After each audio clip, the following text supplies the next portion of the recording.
Welcome to San Francisco. How important is this game for the franchise? Thank you so much. And I do have a follow-up. Cool. You can. All right. Thank you. I think it's huge, to be honest, as an organization, to be part of this. We're trying to, expand also the Washington Spirit brand internationally and also here in the U.S. So we are seeing how important is this type of events because, the attendance that we are going to have, how the league is growing. I think that's something huge for the players and also for the fans. And obviously being part of this is something amazing for us. What do you think about the growth of women's soccer in the United States, especially when the World Cup is around the corner? Thank you so much. It's for me or for T? Thank you, guys. You can go. Just being a player and being part of this league for the past 5 years and being able to witness how much has grown since I started is amazing. And then, as you said, as the World Cup is coming up and the Olympics, it's going to even expand way more. And hopefully to be a part of that, too. It's just going to be great for women's sports and, the younger generation to see how much women's sports are growing in the U.S. and worldwide. Thank you so much.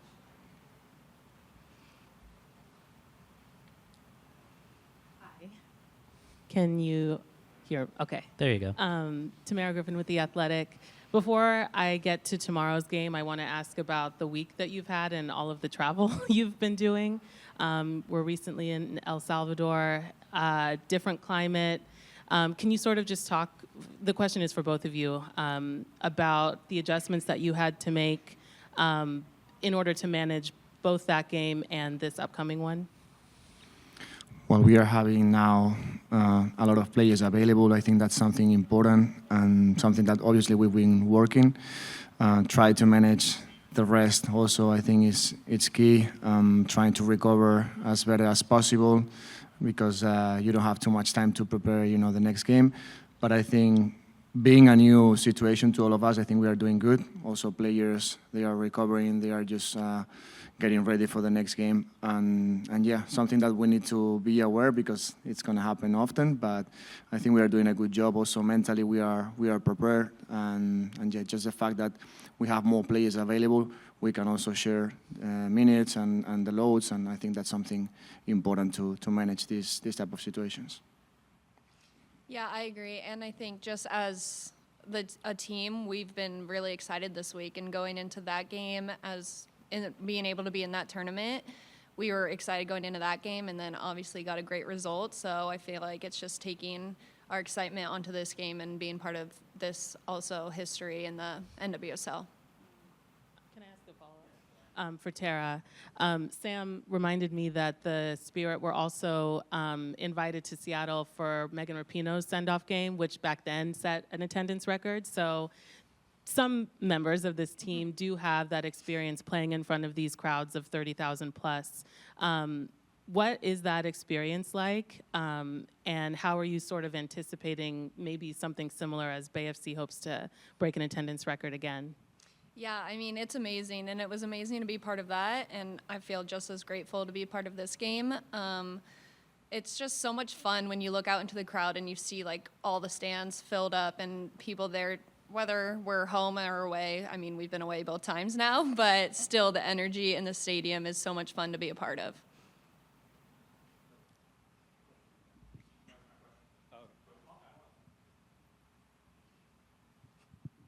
Anthony Flores with NBC Bay Area. You got a chance to look at the pitch. What are your thoughts of the field, Oracle Park? And also, if I'm asked, are there any challenges in playing on the field where there was, dirt just a couple days ago and now there's grass? It looks great. No, there's no issues. It's a fantastic environment. Some environments like this, you need to enjoy it. So it doesn't matter, the feel, how the feel is. I think the atmosphere that we're going to have, it's going to be unique, and we need to be grateful, as Tara was saying, try to enjoy also the game, and, because I feel like we are changing a little bit the game. We are making history all together, and we need to enjoy this type of games. Yeah, I agree. This stadium's beautiful, so to be able to play in it, and I like baseball too, so in a baseball stadium, it's a lot of fun. There any further questions in the room? Yeah, tomorrow. Taking advantage of being here. I was just thinking, Tara, of what you just said about how both of the last two major, in terms of attendance games, you were visiting teams. But I also know Audi regularly sells out. So is there a sense, as you're getting invited to these games where there are, 30,000 plus people in the stands, most of whom are probably not rooting for you, is there like a growing desire to maybe try and do something similar in or near like the DMV?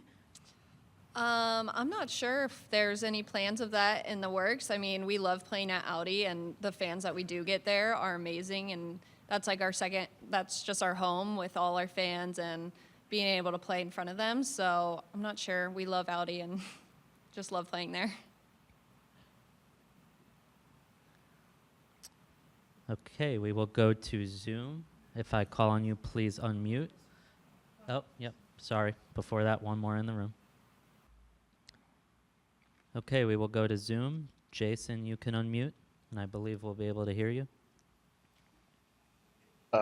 Let's test that. Can you hear me? Yes. Cool. Perfect. Tara, Adrian, thanks for speaking with us. Adrian, I wanted to start with the normal housekeeping pregame kind of questions. Trinity came into the game in El Salvador and then came out. It didn't seem like there was an issue, but we didn't get a chance to ask afterwards. Can you clarify what went into that? She's fine, no worries. And everyone else that's traveled, any change in their status? All good. Tara, I wanted to ask you, first, being from California, I imagine you have a high level of people asking for tickets. How many people are showing up from your family and friends and whatnot?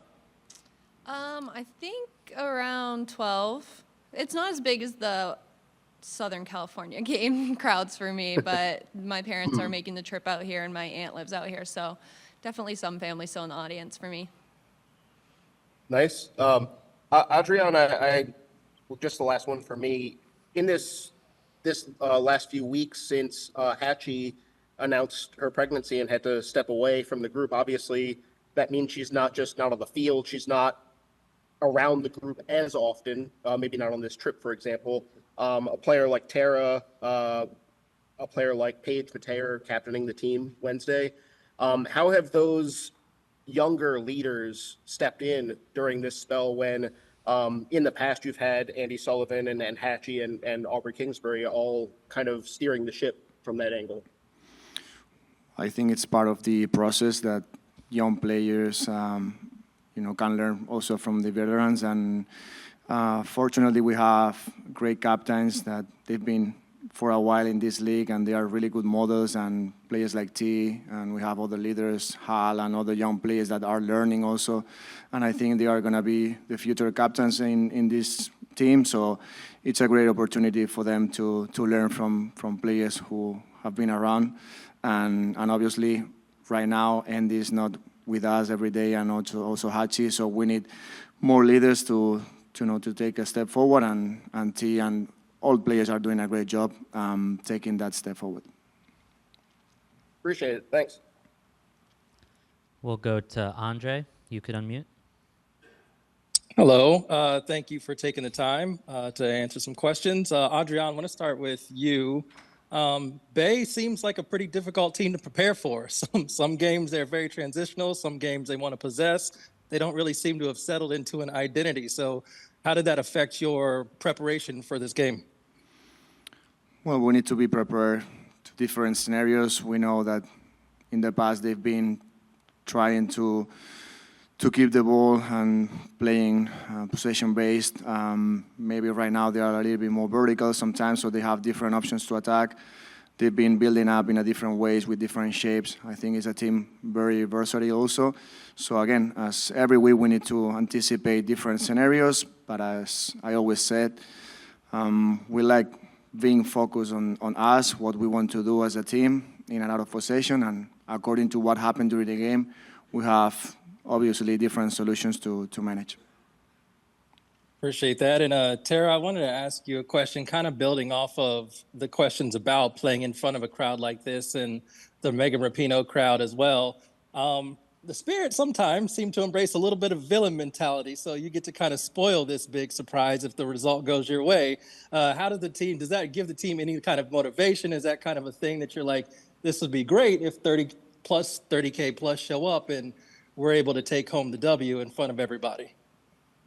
I think there is some part of that, but I also think it's just another game, and we go into like every game, home or away, wanting to win and wanting to be the villain, I guess, to the other teams. So I don't really think the crowd changes that.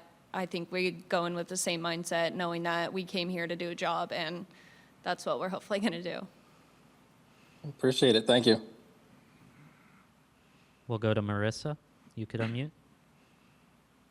Hi, Adrian. Thanks for speaking with us today.